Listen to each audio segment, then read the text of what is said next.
शिवसेनेचा संपर्क प्रमुख पदाचा राजीनामा दिल्यानंतर आम्ही 15 दिवस थांबलो होतो आणि सर्व कार्यकर्त्यांना त्यांच्याशी विचारविनिमय करून सगळ्यांना विश्वासात घेऊन ज्यांनी माझ्याबरोबर सर्वांनी राजीनामे दिलेत माझ्यावरती विश्वास ठेवून आम्ही सगळेजण 15 दिवस थांबून विचारविनिमय केला आणि कार्यकर्त्यांचं ज्या ठिकाणी चांगलं होईल, भलं होईल, त्यांचं हित होईल, त्यांच्या भागातील वार्डाचे असतील, तालुका पंचायतचे असतील, गावाच्या ह्याच्यात कामा लेवलचे असतील, जिल्हा परिषदमधली काही कामं असतील, अशी कामं होणार असतील.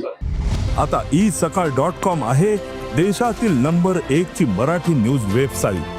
प्रत्येक अपडेटसाठी isakal.com ला नक्की भेट द्या. तर आपल्याला सत्ताधारी पक्षामध्ये गेल्याशिवाय गत्यंतर नाही असं सर्वांचं मत आलं.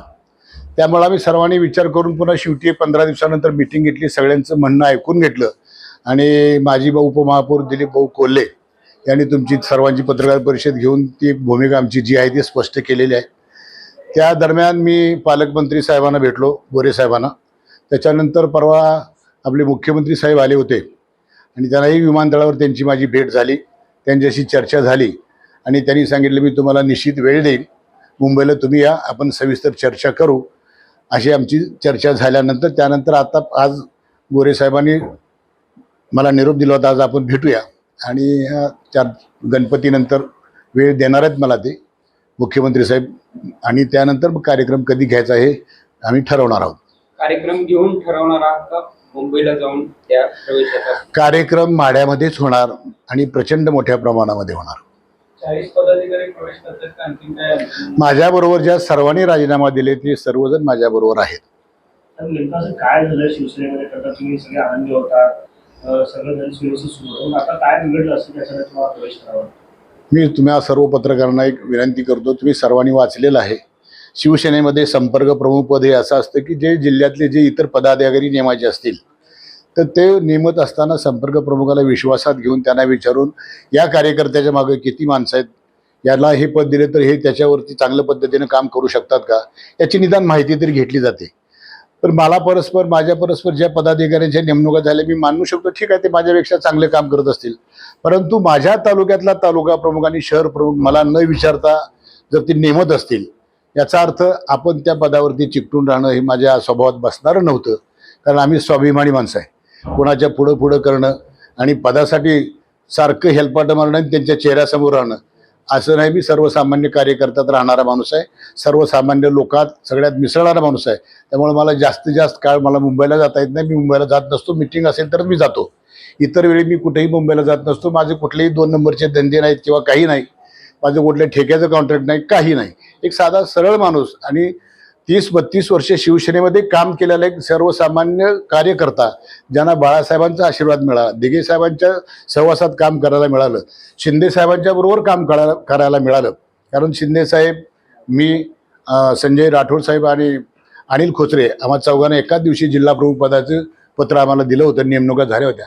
त्यामुळं मी शिवसेनेत इतकी वर्ष काम करत होतो. शिवसेनेतली जी शिस्त आहे, जी पद्धत आहे, ती सगळी आम्हाला माहिती होती आणि ती हल्ली थोडीशी विस्कळीत झालेली आहे आणि कार्यकर्त्यांचं कोंडाळं त्याच्यामध्ये नेते मंडळी अडकलेली आहेत आणि त्यांना खालती लक्ष द्यायला म्हणजे त्यांचं काय काम आहे मला माहीत नाही. परंतु माझ्या बाबतीत असं घडल्यानंतर मी हा निर्णय घेतला की आपण राजीनामा देऊन या पदापासून दूर राहावं, असा निर्णय घेऊन मी राजीनामा दिला. तानाजी सावंत यांचा जिल्हा आणि कर्मभूमी ही धाराशिव आहे आणि माझी कर्मभूमी ही सोलापूर जिल्हा आहे. त्यामुळं माझ्या इकडं मी काय करावं हे ठरवण्याचा निर्णय माझा, अधिकार तो माझा आहे. त्यामुळे त्यांचा याच्याशी काहीही संबंध नाही. तुम्ही राजीनामा दिल्यानंतर ते आता ऍक्टिव्ह दिसतात शिवसेनेत. आता ते आमदार आहेत शिवसेनेचे, त्यामुळे ते ऍक्टिव्ह राहणार, कारण त्यांना पुढची निवडणूक लढवायची असेल. तर तुम्ही आता बोलताना सत्ताधारी पक्ष जायचं म्हणजे असं ठरवलं होतं. राष्ट्रवादी अजित पवार गटाकडून तुम्हाला बोलवणार संजय शिंदे, हो, ते काय माझ्या एकट्याच्या मनावर नाही, जे सगळे कार्यकर्ते सांगतील त्याच्यावरती हा निर्णय असतो. त्यांच्याकडनं बोलवून आलं होतं राष्ट्रवादी? नाही, त्यांच्याकडनं माझ्या मुलाकडेच निरोप आला होता संजय मामाच्या तर्फे. म्हणजे ठीक आहे, विचार करूया, सगळ्यांच्या समोर हा विषय मांडूया. आम्ही सगळ्यांच्या समोर तो विषय मांडला. सर्वांची चॉईस अशी होती की आपण भाजपमध्ये जावं, तो निर्णय झाला. भाजपमध्ये ऑलरेडी भरपूर गर्दी झालेली आहे असं म्हटलं. त्या कुठेतरी जुन्या कार्यकर्त्यांवर म्हणजे जुन्या कार्यकर्त्यांची नाराजगी आता येईल असं देखील चर्चा आहे. ज्यांना काम करायचं आहे, लोकांमध्ये मिसळायचं आहे, लोकांच्यामध्ये जायचं आहे आणि ज्यांच्या मागं लोक आहेत त्याला वरच्या पक्षामध्ये किती गर्दी आहे आणि काय आहे त्याच्याशी काय देणं घेणं नाही. जे आपण काम चांगलं केलं तर वरिष्ठ निश्चित आपल्याकडे लक्ष देतील. आपण कामच करायचं नाही आणि नुसती गर्दी करायची यालाही अर्थ नाही. कधी ठरला मग पक्ष प्रवेश? आता सांगितलं की आता तारीख वेळ ठरेल.